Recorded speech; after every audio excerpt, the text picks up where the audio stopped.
So welcome to everybody to our second Growth Caffe. And let me introduce you our speaker of tonight.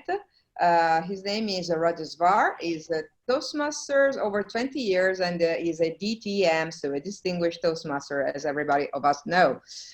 He's the first director for District 116, and he has been also the first district again in 2019 and 20. So we know every one of us what have been this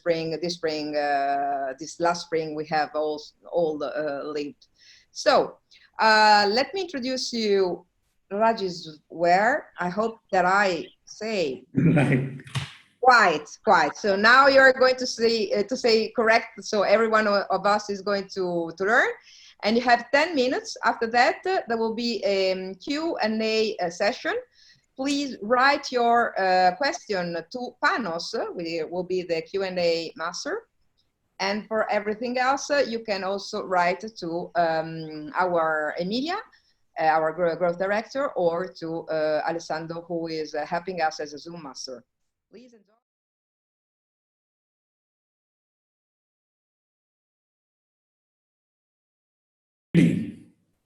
At the outset, I see Second Vice President, the Distinguished Toastmaster Murat Mathisen here, and all of you from District 109, Cabinet, and especially Club Growth Director, Emilia, Distinguished Toastmaster Emilia, and team.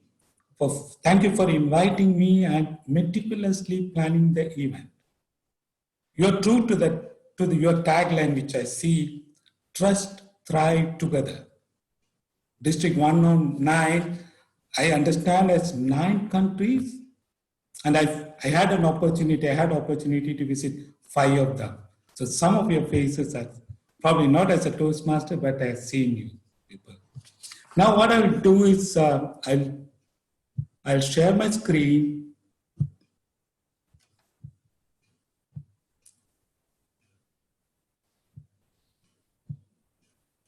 Can you see that? Okay, all right. So the topic to this evening is growth with your club. That is more of a conceptual overview of how to get best out of Toastmasters program delivered through clubs in 2 parts. One is my presentation followed by Q&A. So deliver amazing is the tagline that we are using for the FIFA 2022. When Qatar bid for the FIFA 2022, we said, expect amazing. Then now it is time closer to FIFA 2022. So we call it deliver amazing. And that means, whatever, and this deliver amazing has become something like a tagline we use for everything, whatever Qatar do, including Toastmasters. So we try to be preeminent, be ready. And what you see here are some of the infrastructure and also the various stadium that is coming up in Qatar. And 2022 is not too far, in just less than 2 years, in about 2 years. And Qatar is not too far from Europe. So I invite you all, and we have a very vibrant, very enthusiastic Toastmasters community in Qatar. We are well-known district. We #1 district in the world. Now, this is something, it's a capstone in my Toastmaster journey so far. It means, this is me holding the Toastmaster International flag in 2019 August, and when DTM Murat was international director, and in the group photo, she was also with us in the Hall of Fame. So here, what I was trying to say is there is a proverb here. Nothing succeeds like success. That means, this is the lesson there I learned, is success breeds further success, provided you do the success properly. Like, 2018, 19, we went by the books, we went by the proper methodology, and in 2019, 20 also, our district was #1. So it means, whether you succeed as a member, as a speaker, as a leader, it gives more confidence. It gives potentially more fame and more support and more resources And it's all a definite advantage to every Toastmaster who joined. What does a Toastmaster recognition means? That's a question which can. It means that you are among the best, and people will be proud to associate with you. More members will join. There is a clear emphasis on quality. There is also early engagement with leaders who identify the needs of the members and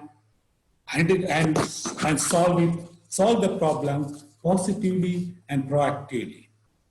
Now look at this is one topic which comes up in every presentation these days. It's about new reality. New reality is the changed circumstances in one's life. It changed in last 7 to 8 months. Everyone's life changed. I don't know for better or bad. For most of it, in fact, I like one of the first lines D.T. Morak in a campaign communication mentioned was about Charles Dickens' novel Tale of Two Cities. It was mentioned, it was the best of times, it was the worst of times. So it is up to us, how do we take it?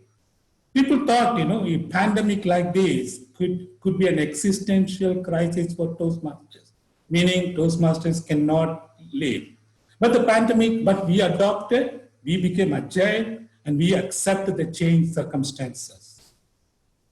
Resilience is the word coming out of this. This is a Brazil team. It went out of tournament after winning 2 previous tournaments. It went out of the team, went out of the competition in 1966 World Cup. And Pelé was a bad player that year. And they said that's the end of Brazil. But they came up within 2 years with new technique, new training, new management, and new methods of motivation. So it is how Brazil coming back is a method of resilience to a reality. Resilience is getting back, quickly recovering, and coming back. There are 2 things we have to do. You cannot have the same approach, what you have done last year, and expect better results.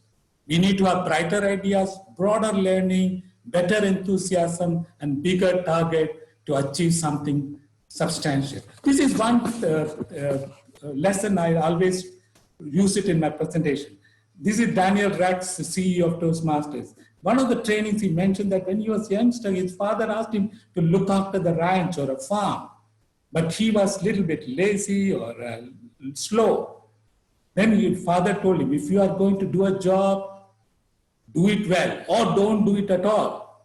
And not doing it is not an option, meaning whatever job you take, you have to do well to succeed in life.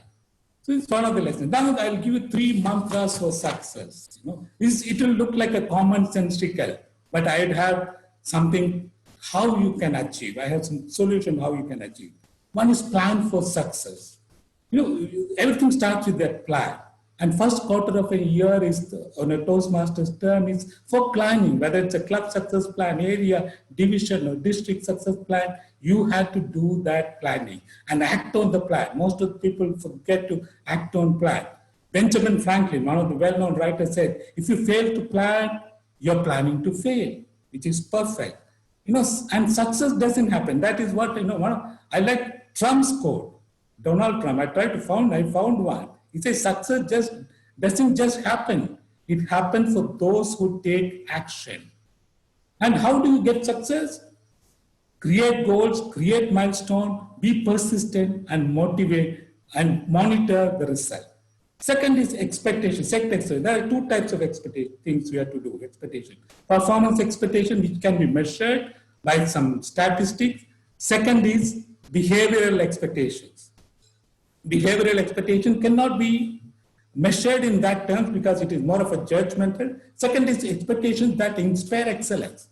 Do things, create expectations that inspire excellence. How you can do better. Like if you're doing 2 parts as a member, how do you, on one path in a year, try to create that expectation bigger than. They say, there's a saying, if you hit bullseye every time, you're standing close to the target.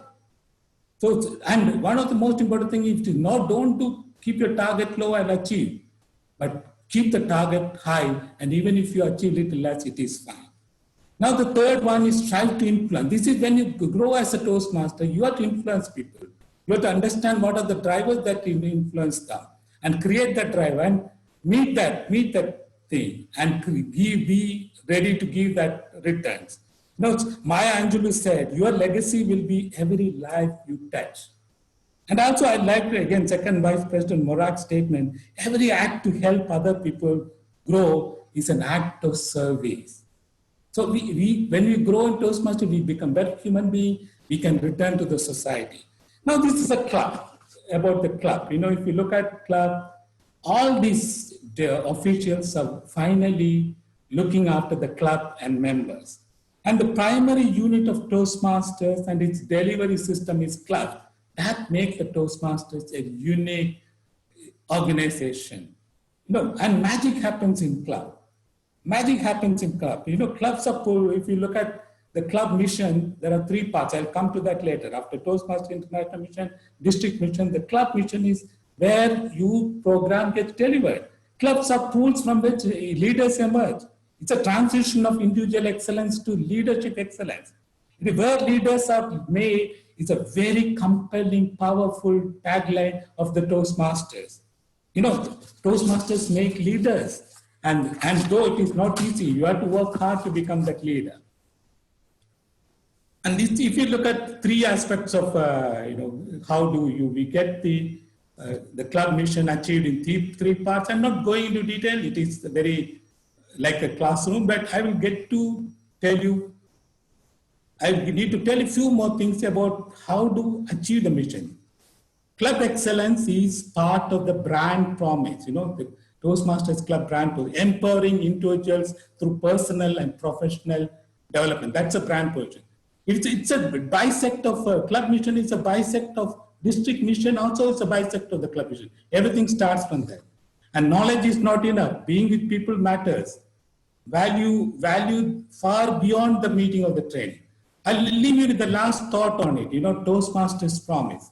In fact, Ralph Smedley from the beginning understood in the earlier that it is members need to take full responsibility for their learning and their progress to be successful. The more time you spend in Toastmaster, the more confident and better person you become. So these are the few things we learn. Nothing succeeds like success. New realities in play, also new resiliency, learn to be. 3 mantras: plan for success, set expectations, strive to influence. And we briefly talked about club mission and Toastmasters mission, that promise that means there is no shortcut of fairy dust. Now I'll leave you with the last one, the quote. It says, life isn't about finding yourself. It is about creating yourself, from George Bernard. Over to you, Fatima. Thank you so much. Thank you so much.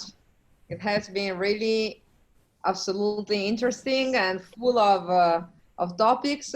So may I introduce you Panos, our question and A masters, and I hope that there will be plenty of questions. Panos, it's to you. Thank you, Fatima, and thank you for this talk full of hope and positivity. Thank you so much for it. There are a few questions that might sound alike, but I think they're addressing the topics of resilience and growth in the midst of all of this from different angles. So do your best to give us succinct answers from your experience. One question says, what does excellence mean in these new global conditions?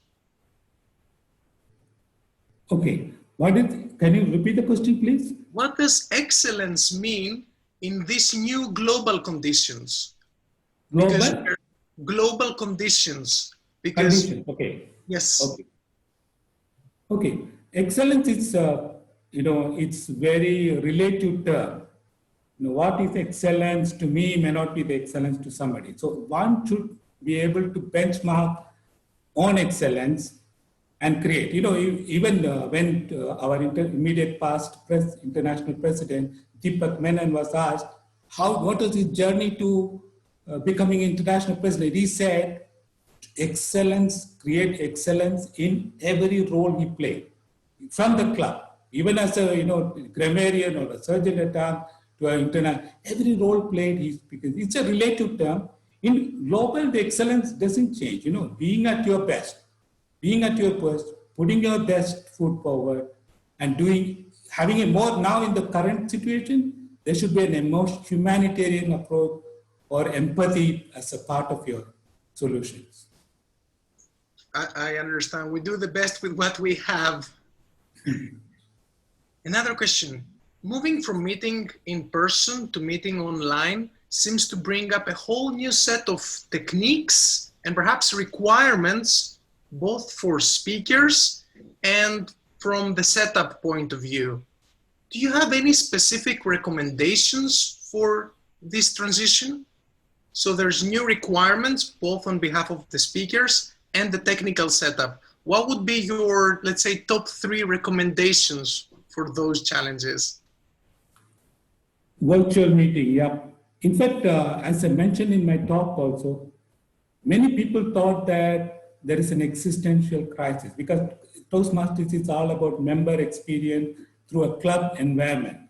And club environment really means that you're a group of people to learn skills which you cannot learn alone.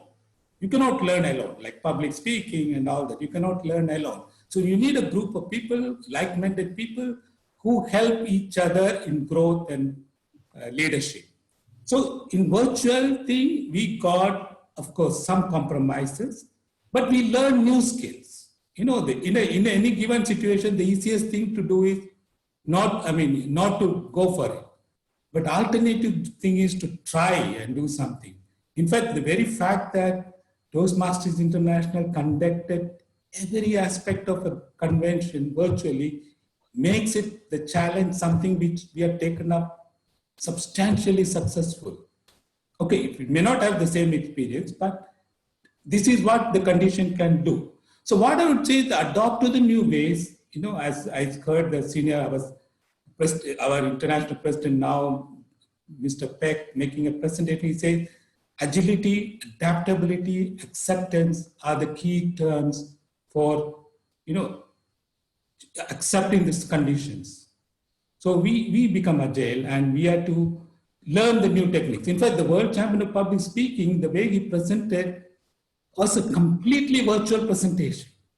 And he used a lot of techniques to make that presentation, the body language, how it comes on screen, virtual screen, very interesting.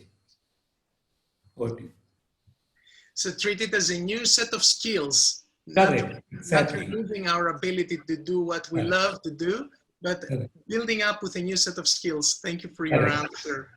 What is your view on even starting a new club in the midst of the global pandemic? What is your view when it comes to starting a new club? True. In fact, it is one of the biggest challenges I also found. In fact, our district, Qatar, in first 3 months, we charted about 5 clubs. You know, there's both advantages and disadvantages. One is these new members don't know what is real club meeting means, like physical face-to-face meeting means. Second thing, it is very difficult for them to learn particularly those who are not so familiar with computers, laptops, or iPads and stuff like that, to understand and go into pathways and learn those progress, learn those ways of doing things. So it is tough. But another advantage I found is that it has become, the virtual meetings have become very cheap. In fact, we are all paying now 1/3 of what we have been paying earlier as a membership fees. So that attracted a lot of people to retain and attend many programs whenever they had time. Not one club, but any club, and see for themselves, in a different situation and learn from new clubs, new ways of doing things. So it is not, according to me, opening new clubs is a challenge, but it's a possibility. So there might be a cost-effective factor there that might attract a new demographic that prior to today had little access to that. In fact, what Toastmasters charge is same, but the meeting expenses has come down drastically. That's an interesting view on things. Thank you. Mm-hmm. There are a few, here's another question, a challenging one. There are a few members that want to leave Toastmasters for a few months now that it's a bit boring. So how would you go about reacting to that? What would you tell those members? No, culturally it is correct. Many, even in our Middle East, there are certain people like native Arab, some people like, they don't like these virtual meetings. I don't know, they get bored or they don't say, they put off the out video and go away like that. So how do people would like to, I mean, today why it's happening? Because of the situation like pandemic, where you're not allowed to meet people. So this is an alternative way of meeting people, talking to them, and being engaged with them and network with them. It's a great opportunity. And say hands don't meet, but there's a mind can meet. You can smile even on screen and get connected with them. And a lot of, see, this is a time of challenge for jobs also. So, Toastmasters is something like communication is something, if you don't polish, you may forget, or you may not be as good, like computers, IT, if you don't practice, you may become obsolete. So similarly, Toastmasters is a skill where you have to polish every day. So if you go out, your chances of getting another job, you're doing well in an interview, all that will get reduced. So you should you have to be prepared and ready for a worse situation so that you can find ways to overcome. Yes, I understand you. It's about stressing out the continuity of keeping your skills sharp. Correct. That can be a motivating factor. I can understand that. There's a question about strategy when it comes to growing a club. I understand this means members growth, obviously. So what would be your top 3 picks when it comes to the strategic axis to base the growth of a single club? What would you recommend? Yeah, there are 2 things we have to do. One is, the membership growth, which we solve in a club, or then the club growth itself, like adding new clubs. So membership growth in a club is essential. First thing, you cannot be below 20, and now 30 is the new 20, they say, because earlier it was put 20 because 20, when they say committed, they are committed to attend 20. Today, it's fast-paced world. People, if you have 30 members, 20 will attend, or even 18 will attend. So you need to have more members. So 3 strategies to increase membership is, of course, it's a conventional one, which is like the open house. Today open house is so popular. I saw a couple of open houses recently in different parts of the world where they bring some international world champion or some important leaders, good communicators, motivators, and there were hundreds of people attending. So when those people attend, they learn and they become members. So this is one thing, open house, though it is conventional strategy, but it still works even better now, because earlier if you call 100 people, you end up paying so much for a hotel or place. Now it works better. Second is, you got to look at the members who are, look at the age profile of the members who left. Age profile meaning not the number of years in the Toastmasters, not their physical age. Age profile of the people who would have probably stopped in particular stage before they became DTM, before they become CC or whatever, now in pathway. It's a good time to bring them into pathways and make them more attractive. This is another thing. Take them, sell pathways to them. Identify those people who probably left Toastmasters. It's a good time for them to get them back. Third is, identify new segments of people, like youngsters, college people above 18, in the universities or in the government departments. Of course, these all are conventional. There is nothing that I can think of new, except that you can bring like more tech-savvy people who would be more happy with Toastmasters in an iPad or a handphone or something like that. So I hear that perhaps the online world favors larger scale events or maybe more frequent open house events, and could potentially attract, let's say, a younger demographic that is traditionally perhaps less intrigued by Toastmasters, but now in the online world, perhaps they're willing to at least try it out. Correct. Particularly even college students, they are university students could be very good potential.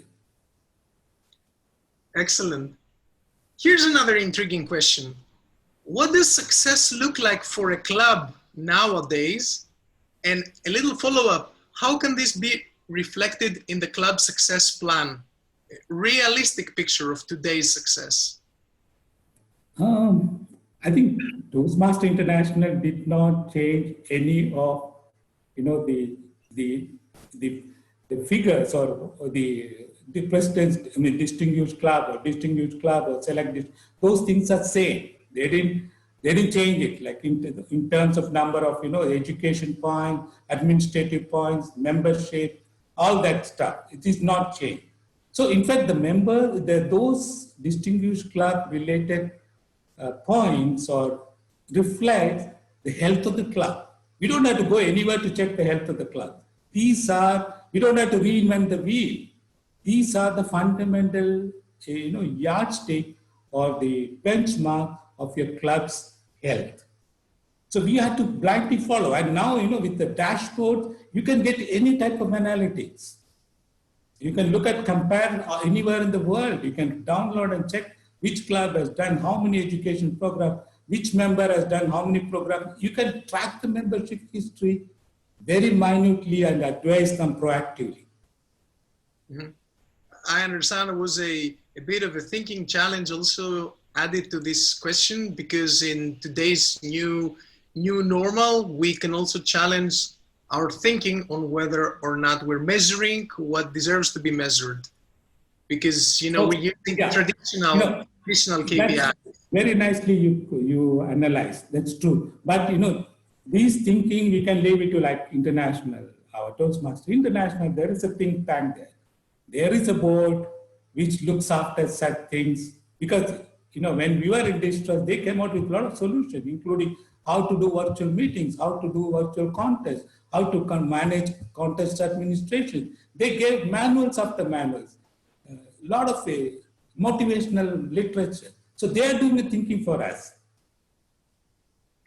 We arrive at our one last question. I will say thank you so much and ask you the last question. What does it mean to be the top district in the world as an inspiration to the rest of the districts? I will let you close on that. Thank you so much. Thank you very much. We didn't work to get number one, to tell you the truth. We had two big challenges. We came out of a separation due to geopolitical situation. So we could have ended up as a minuscule district which came out of a separation. It's a sad situation. So we wanted to look at us as a well-known Toastmaster destination. And and we want to create a legacy for our generation, and we created a 5-year plan for that.